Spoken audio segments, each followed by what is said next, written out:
In this episode, I'm talking to Kieron James, who has built and sold more than half a dozen businesses throughout his extensive career.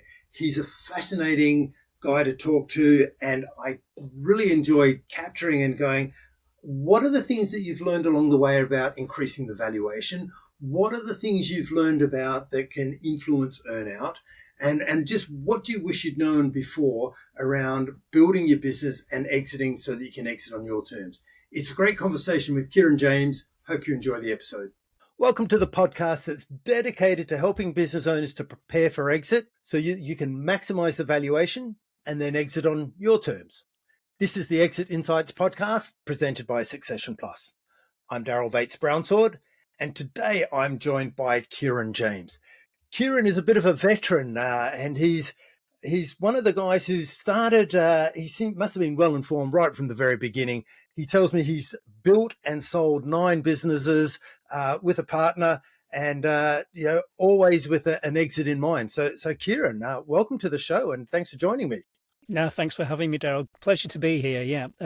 9, it's actually with a co-founder, 9, probably personally. So between the two of us, we've been working together for 25, 30 years now. But personally, probably about half a dozen in total. Started young, obviously. Started at school.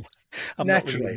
Not really, no. So yeah, it's kind of an odd route because my career started in teaching, funnily enough, and then went to run a training institute in the Middle East. This would have been about 98.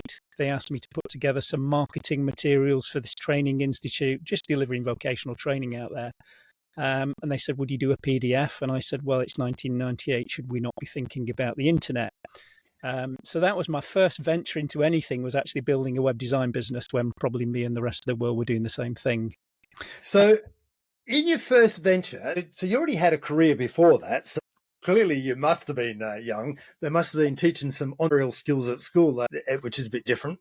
So Kieron, That first business, so where you were doing some internet design type stuff, when you started that, what was your mind? Did you have a vision? Did you think, we'll get out of it, we'll build this, we'll make a fortune, we'll sell it in a couple of years, or what was going through your mind as with the plan for that business?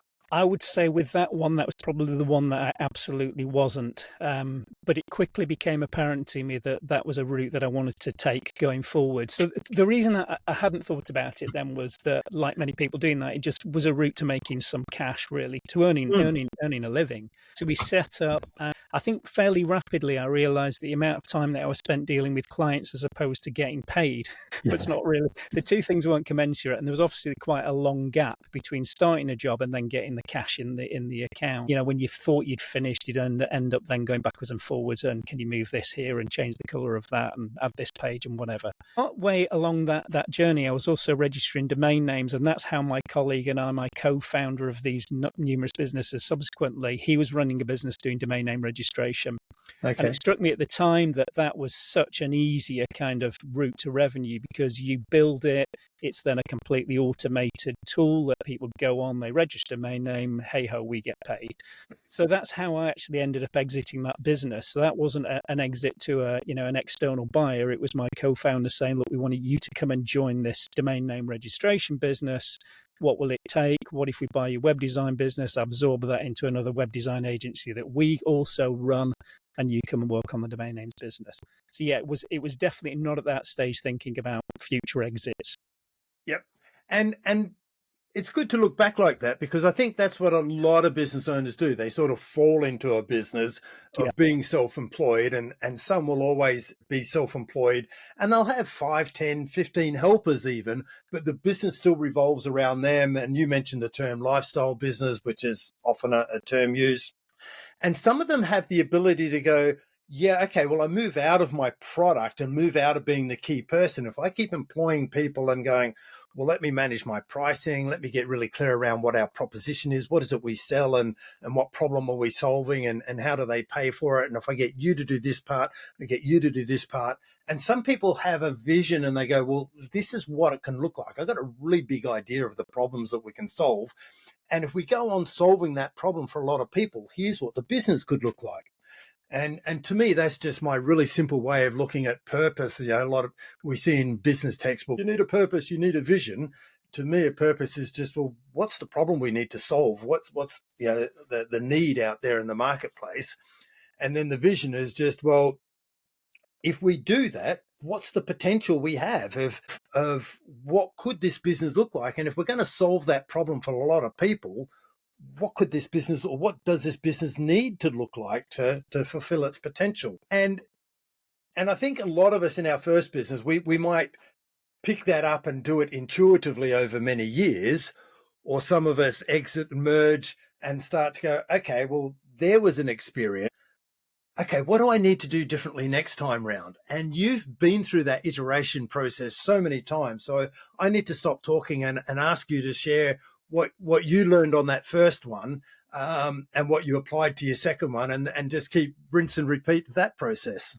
Absolutely. So actually, it was the second into the third, I think, that I learned, because the first one was genuinely an employment offer, and the route to making that employment offer work, which was, well, let's just buy this business and clear that out of the way. So the terms for that and the negotiation was pretty straightforward. Also with someone that I've been working with for a long time. We'd known each other professionally in a number of areas. But it was the second one that really was the key to moving forward and getting everything thought through and prepared. It still happened incredibly quickly. So the second major one was we'd kind of gone out of that area and into telecommunications, and we were approached a number of times, and I'm guessing a lot of small business owners get this, increasingly now through LinkedIn, we're interested in buying your business, and most of them you just disregard because they probably aren't. I think now with AI bots, you get those all of the time, and it's not even a genuine offer, and no one's really looked at the business, and they're just seeing whether they can get some engagement. So this is going back probably 2012, and we'd had a number of emails from a US-based company that was saying, look, we're interested in talking to you, and I was just disregarding them. And it wasn't a negotiating play. It was just literally, I wasn't thinking about it. I thought the time wasn't quite right, and they got more and more persistent. And then I think we were their 37th acquisition. This was a NASDAQ listed business in the States. So really super slick process in terms of knowing how this was going to work.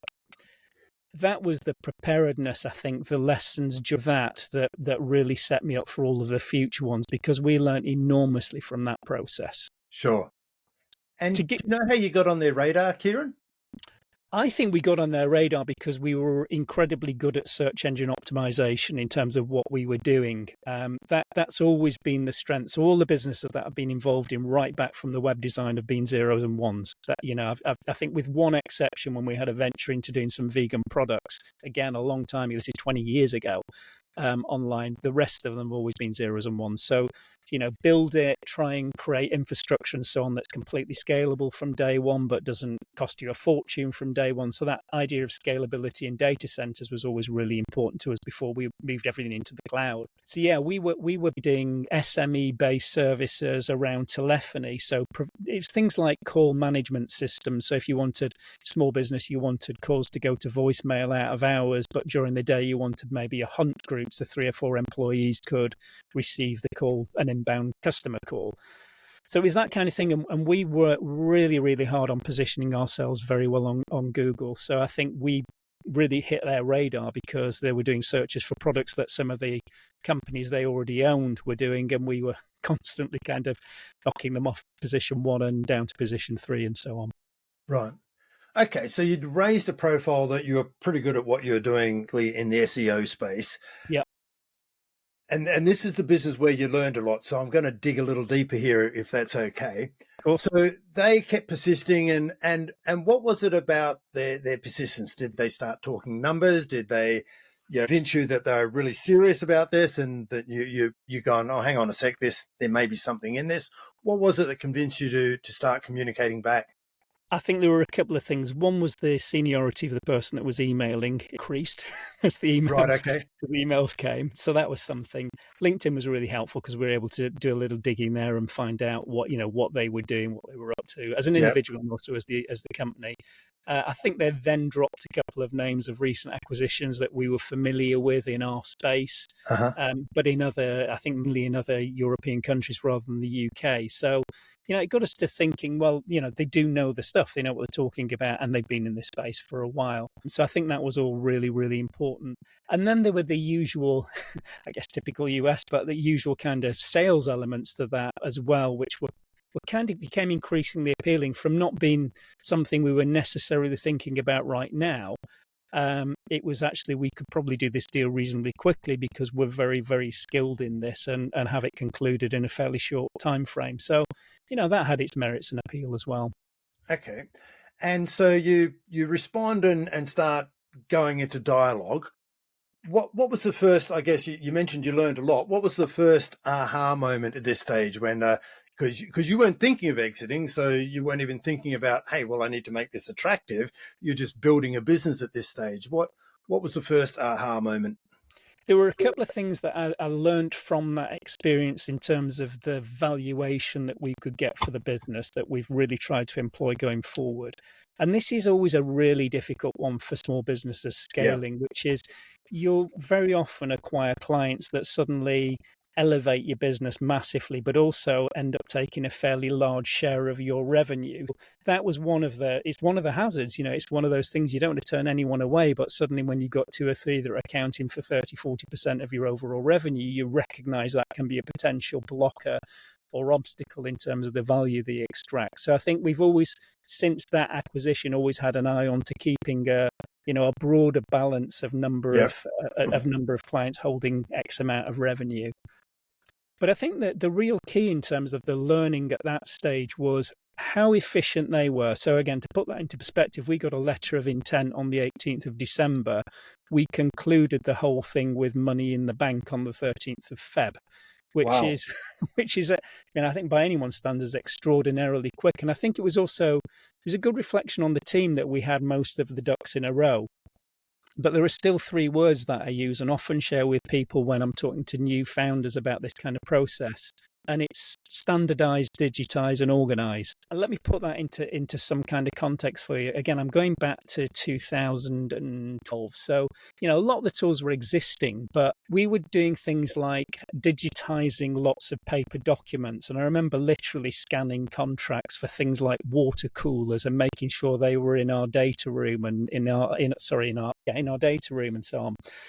So getting all of those into a format where they were readily accessible if they were paper-based was really important for that process. The standardization part of it, so, paper documents, the digital standardization is just making sure you're using, as you set up, and I would say this to any founder right from the beginning, whether you're setting up a document space on Dropbox or anywhere, OneDrive, wherever it might be, but standardize the approach, make sure all the folders are accessible to the people they need to be, and make sure all the file names follow the same kind of standard, because it sounds like a really simple thing, but doing things like putting the date in year, month, day of the month, and then the file name after it just makes organizing that so much easier when you're viewing those documents. So we really tried to insist on a standard nomenclature for everybody that was creating anything and uploading it to our shared space. And that really goes into the organized part as well, just, making sure everything is there from day one. So whilst we'd got everything, we still need to pull it all together for them to do that analysis prior to the acquisition. And I think what we do now is we do that from the beginning. So I think you start thinking about exit literally the moment you either incorporate your business or create your partnership, if that's what your plan is, from day one. Yeah, look, the sooner you start thinking about being exit ready, you're going to start getting your house in order. Kieron, can you just give us some concept, like what was the scale of the business at this point when you're acquired? In terms of number of people is fine. Yeah, no. We employed about a dozen people. We probably had about 4,500 customers using the business. So there was definitely plenty of growth left for us to achieve if you wanted to do it. And I guess some of this comes down to personalities and so on. I have a period where probably 5 to 7 years, I'm starting to think about what I want to do next. And so there was an element of that. It was actually just from a personal point of view. I'd kind of done the telecoms bit. I'd enjoyed it thoroughly. I'd got a feeling looking at the overall market that people, you walk onto a train station and you see people kind of tapping on the phones rather than holding them to their ears. And for me, that was already starting to speak volumes about the future of voice telephony, which was where we were at. How much room is there to grow? So I think all of those played into, well, I'm kind of ready to do something new. I think the market's probably at the right point to be thinking about an exit, and certainly from a business point of view, we were at quite a nice point in the curve. So I think those were key. I think, and I say the only kind of fly in the ointment was we actually had a couple of 3 customers that were doing fairly significant volumes for us and values. So 4,500, but still probably about, I'm going to say 30 to 40% in 3 or 4 of them. Yeah. So not the worst I've heard, but definitely a risk, as you've have alluded to. So, Kieron, one of the things I think I heard you say, you talk about standardize, digitize, and organize. Yep. You say that, I go, this is a structured guy.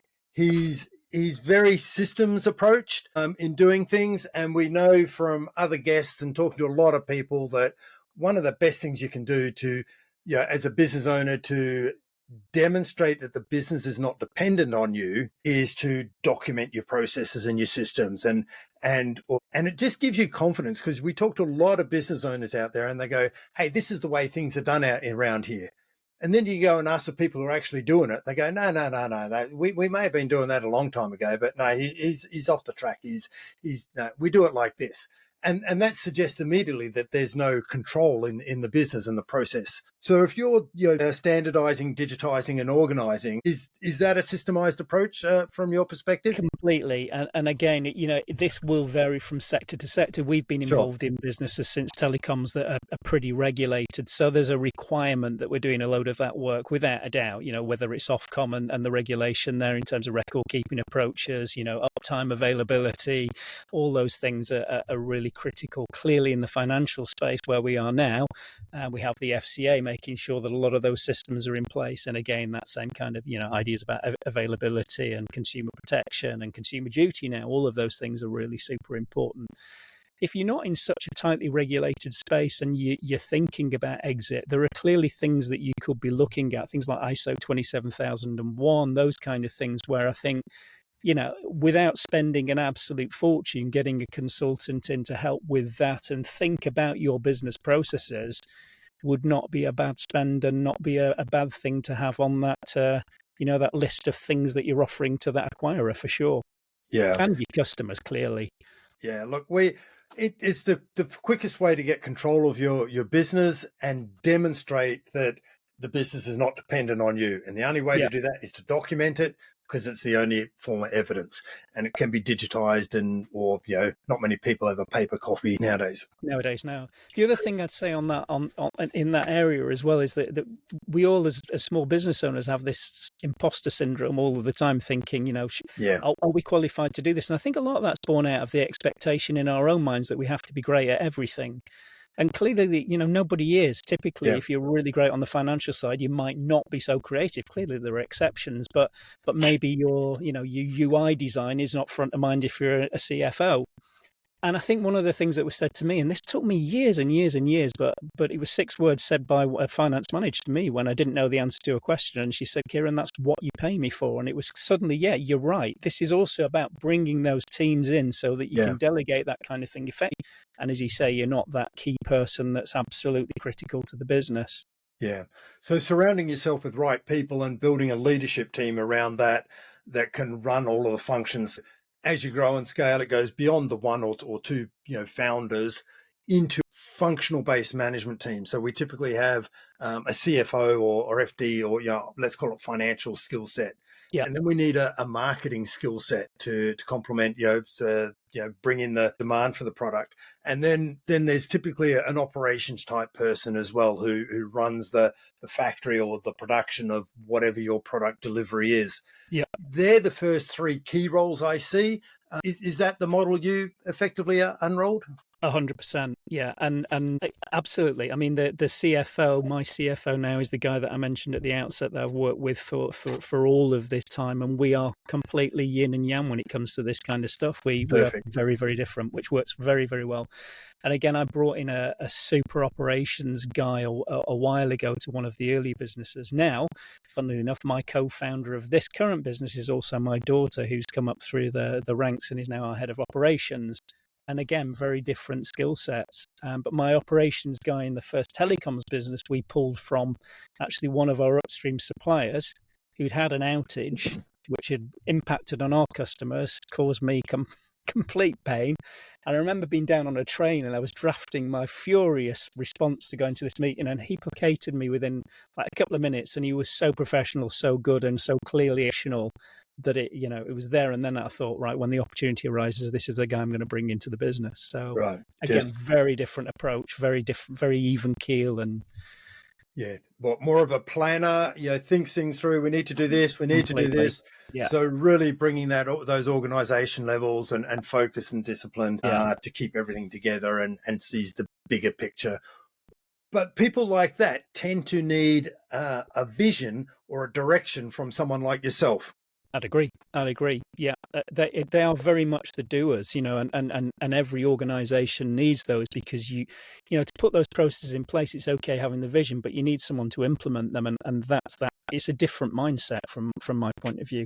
Yeah. So we're thinking big picture, and you can get some tension there as well, because they're obviously the people that are obviously thinking a lot about the potential obstacles as you roll things out. So one of the hazards of being a founder and being keen to exploit new opportunities is there's a tendency, particularly with small business, that agility can actually make you go too fast too quickly. So having someone who's in that operational headspace is really great to think about. But have we got enough bandwidth? Have we got enough service? But have we got enough whatever it might be? Do we have the appropriate regulatory permissions in place? There are all sorts of things to be thinking about. Okay, so am I hearing an entrepreneur? Are you an entrepreneur, one of these people who's got a million ideas going through your head all the time, and dare I say it, almost changing direction, every day, Yep. going, we need to do this, and every day there's a hot new idea.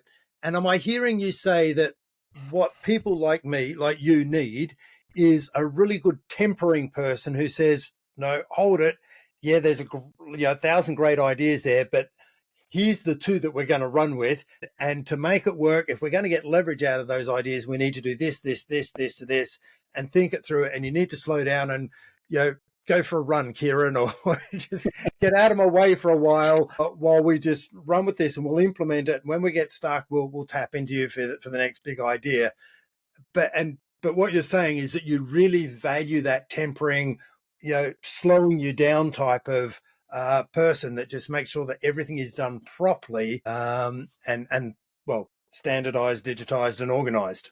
Completely. And I think that's a whole team. It's not just the ops. Yeah, your good CFO point. role to play in that, in terms Yeah. of how you're going to resource this. What's the revenue stream look like? How Yep. quickly is it coming in? So yeah, I think the ideas. But that said, I'd say these ideas from a business perspective have come from every aspect of every area of the business in terms of the people in it. And we really want to make sure people don't feel that they're siloed and that their approach is not going to be heard if they come up with great ideas. Some of the best ideas we've had for the business ideas, commercial opportunities, have come from our head of technology in both businesses, in the current one in payments and also in our telecoms business. We developed an entire product, and an entire new business was born out of that, through our tech guy coming in and saying, I've got a really great idea about 03 numbers when we were doing the telephony service, and we could do conference calling on it and not charge the customer. And you just go, that's absolutely genius. So, but then, as you say, it's having the team to think, right, what are the implications then for the rest of the business, the other opportunities, and so on. And yeah, I think everyone's got a role to play. Okay, so just capturing that and thinking it through, a lot of businesses I hear, and even the OSA type of systems, when it comes to systemizing the business, they're always very much focused on systemizing the operations. So we're always producing the same thing consistently, repeatably, reliably, and so the customer will get what they expect.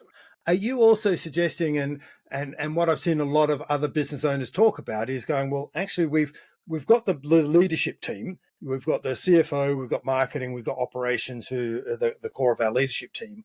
But we've also systemized our leadership methodology, and some of them talk about processes like EOS or scaling up with Vern Harnish. Have you experimented or dabbled with systemizing your leadership approach to marching towards your big picture? Not yet, but I think it's something that we will consider doing that. In terms of the scale up at the moment, it's probably less systematic. I mean, all of the thoughts are in place in terms of what we do from an operational point of view. But you're right. I think that does tend to lead a lot of the other stuff. So we have this issue with on the payment side where you want to make sure that everything you're doing is simple, fast, and secure. That's clearly really important with payments. But then how scalable is it? So we'll give a lot of thought to things like, well, we know the amount of data that we're processing for a telephone call is probably significantly more than it would be for a payment, which is something that you're not holding in play for several minutes at a time. So, technically that's pretty straightforward. But in terms of the approaches to the management team training, we're still in that small business kind of mind, which we'll need to venture out of fairly quickly. Probably post funding is the time that I'll be starting to put those things in place.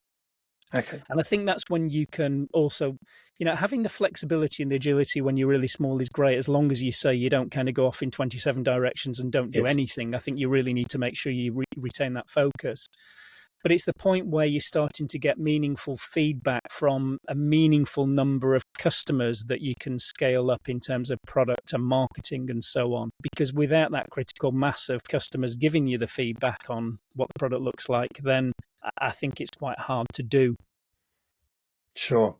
Yeah, you need the feedback. Okay, so we've talked about a number of things, from documenting your systems, getting your leadership team in place, knowing where you're headed, and begin with the end in mind type of mindset.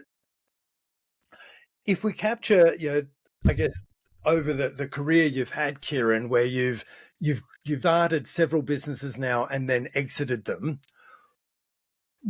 what's the key learning that you've got, that you've gone, hang on, once I agree to sell the business or exit the business, here's what I know I need to have done in advance, from learning from those first couple of experiences. What is it that that, hang on, before I exited the business, I need to have this in place, this in place, this in place? What have you gleaned there? I think a couple of things. Actually, a lot of them go back to the beginning, which is thinking about who you're going to exit to, if you can. And I know that might change along the way. Even things like legal jurisdictions. I mentioned we exited to one NASDAQ company. We actually exited to two NASDAQ businesses over the last 20 odd years. So again, from a legal perspective, what does that mean if you're dealing with California law as opposed to English law? Having a good team of lawyers that you can depend upon. We've used the same guys for our exit now for all of the exits, because they're super dependable. They're really, really great. So I think thinking about that can be very important. Thinking hard about the cap table from day one is really important. But everyone says don't give away too much at the beginning, because you'll regret it through future funding rounds and so on. But I even think with that there's a balance. And let me give you an example of that. When we were launching one of the very early businesses, I literally had no cash. I'd come out of work and started, and I had a great idea, or at least I thought it was a great idea, but I didn't have the technical ability to build it, and I didn't have any money to pay anyone to build it. Probably couldn't have got a loan based on, an idea, not even a huge amount of market research at that stage.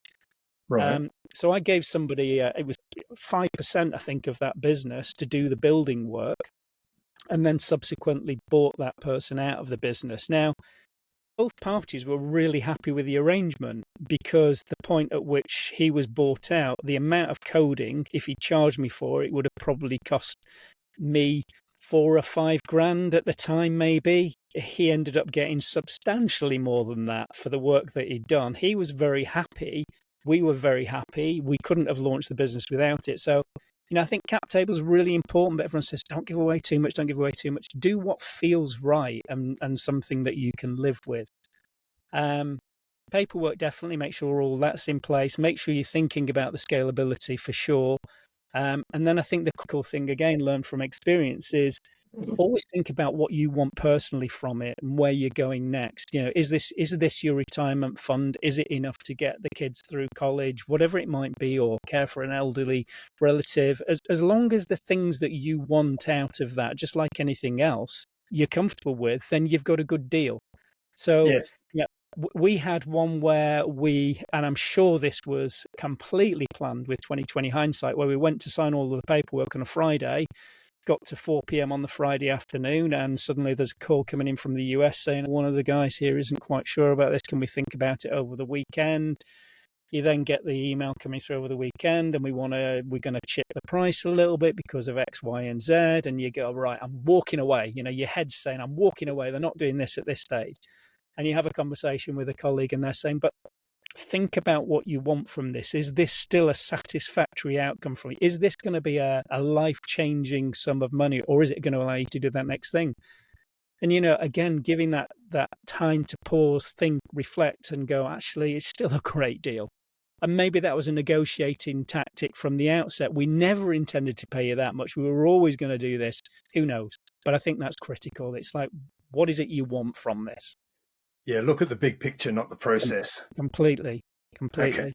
So working with that, Kieron, what have you learned over the several businesses about the things? In your experience, are there any things that influence valuation more than others that, from a buyer's perspective? Yeah. Contracts, if you can get them, for sure. So contracts with all your customers, ideally recurring revenue is great. If you're in our space, and I don't mean specifically payments, but anything that's ICT, information communication technology, if you can be selling your product all day long and it's completely scalable and you've thought about how you minimize those touch points but still keep your customers happy, I think all of those things are really, really important, that you've got something that kind of you've built the machine. That's what you're really trying to do, certainly in the IT space. I've built something that's going to make the product or service easy to find, easy to onboard, easy to use with as few touch points as possible. That becomes completely scalable as long, again, as your technology is right. And I think that for me has been the main lesson from day one, from that second acquisition, is always be thinking about that. Are we easy to find? Are we easy to onboard? And are we easy to use? If I get those three things right, the rest is pretty straightforward. Okay. And moving on from that just a tad, so they're the things that improve your valuation, is the way you structured your product, and is it easy for clients to get on board, and do they stay with you a long time, I guess, as well. They'll influence valuation. What about from an owner's perspective, when you do the exit, are there any things that you've learned that influence whether you can, I guess, walk away or get most of your money up front, and then or as opposed to earnouts? Are there any things about the business that go, well, this is great, we'll give you this valuation, but Kieron, we need you to hang around and make sure this happens over the next 2 years, and it's dependent on certain criteria. So we want to remove as much as possible earn-out type requirements. You can hang around and stay for 2 years if you want, but it's the valuation hinged or attached to earn-out that I'm looking to explore here. And I think that's all based on as much empirical evidence you can get that demonstrates that there's no good reason why people are going to move away from the model that's been presented over the last 3, 4, 5 years, whatever it might be. If you're showing the growth in numbers. I think the contractual bit's quite important, and I know, again, that depends on the service sector you're in, whether you have those long-term contracts. But if you've got the contracts in place and you're giving no good reason for customers to churn, then I think that speaks volumes. Yeah. So for me, it's all about the past and demonstrating that you've built that, it's scalable, and that curve's not going anywhere. I think that can be backed up with a lot of externality work that you're looking at. Is the regulatory landscape changing? Is the market changing? I mentioned telecoms earlier on, and the move away potentially from voice to more app-based interaction with phones. So be looking at that all of the time. But I think it's that balance, having a good, solid, well dispersed base of customers that are on recurring contracts with you, that you can still demonstrate that you're bringing in new business all of the time. I think it all feels very, very straightforward and obvious if you're running a business, but I know it not necessarily is. Say we had those 3 customers that we were delighted to welcome on board until we got to that point when we're thinking, damn, Yeah. that's a lot of revenue. And I guess the awareness is there that it's all very obvious now that you've done it half a dozen times. Yeah. For all the business owners out there who are on their first journey, shall we say, and they're still in the thick of it, it's sometimes harder to extract yourself out and have a look from the outside in of going, how would a buyer be looking at this business? How would they be evaluating it? And I think the other thing, just very specifically around that, is if you're only submitting your annual accounts once a year, make sure you've got a lot of management information reporting that's going on a monthly basis, so you can be sharing that with potential acquirers as well. Because they may be talking to you, potentially 17 months after your last accounts were filed, so they're looking at pretty historic. So you want to be able to, just point them to the direction of, here's last month's and the month before and the month before, all of that. And again, those are the kinds of disciplines that sometimes fall to one side if you're in the middle of it all. And I guess that's one of the things that comes back to, we talked about exploring a management information system or management systemization that would include being on top of your financials and reporting progress in real time and making adjustments because we've got the reporting in place. So Kieron, look, I know it's been a bit of a whirlwind tour and conversation today, and we've scanned across so many businesses and really a significant volume of experience there. I'm going to ask you, is there any way you can condense what you've learned over half a dozen or so experiences for business owners out there who are going, wow, okay, so if I could capture and distill what Kieron's learned from so many experiences, what's the key thing you'd love business owners to take away from your journey and our conversation today? I used to describe this in a couple of different ways, but you mentioned purpose before, and I think it's don't confuse passion with purpose, that they are 2 different things. Or the other way that I often said this or describe this is to be passionate and dispassionate in equal measure. What do I mean? You can have an immense amount of passion for something because a lot of business owners start a business because it's something that they love doing. Maybe it's a hobby or an interest that they've got, and they think there's a business opportunity here, and there may well be a business opportunity. But you've always got to be dispassionate about the numbers when you're looking at them. And again, that goes back to the purpose. If you feel like your fantastic idea for a business isn't quite working, do you need to pivot? Do you actually need to just give up and do something else? And that might sound really harsh, but don't just keep cracking along with it. I mentioned the physical product, the vegan stuff that we did a long time ago. There was a period we just thought, we actually had too much demand, bizarrely, and we couldn't fulfill it, and it was really becoming problematic, and we just thought, no, we can't make this work. So move on. Huge passion in the product, but actually in terms of what we were doing, it was difficult for us to operate. So I think that's really, really key. Don't believe because it's your idea, it's necessarily everybody's shared passion, and there's a huge demand for it, and be prepared to make changes and listen. Brilliant. Kieron, look, I really do appreciate you sharing your insights across a span of businesses. Thanks for sharing your exit insights with us today. Thank you. My pleasure. I hope you enjoyed this episode of the Exit Insights podcast. And if you have, now's a good time to subscribe and make sure you get notified of all future episodes. Now, if the topics have raised questions about the value potential in your business or how you will exit like a boss, then contact me and arrange a free strategy call where we can discuss what's required for you. Otherwise, if you'd simply like to learn more about how to prepare for when you want to exit, then you can download a copy of our ebook called It All Begins with Insights. The link is in the show notes.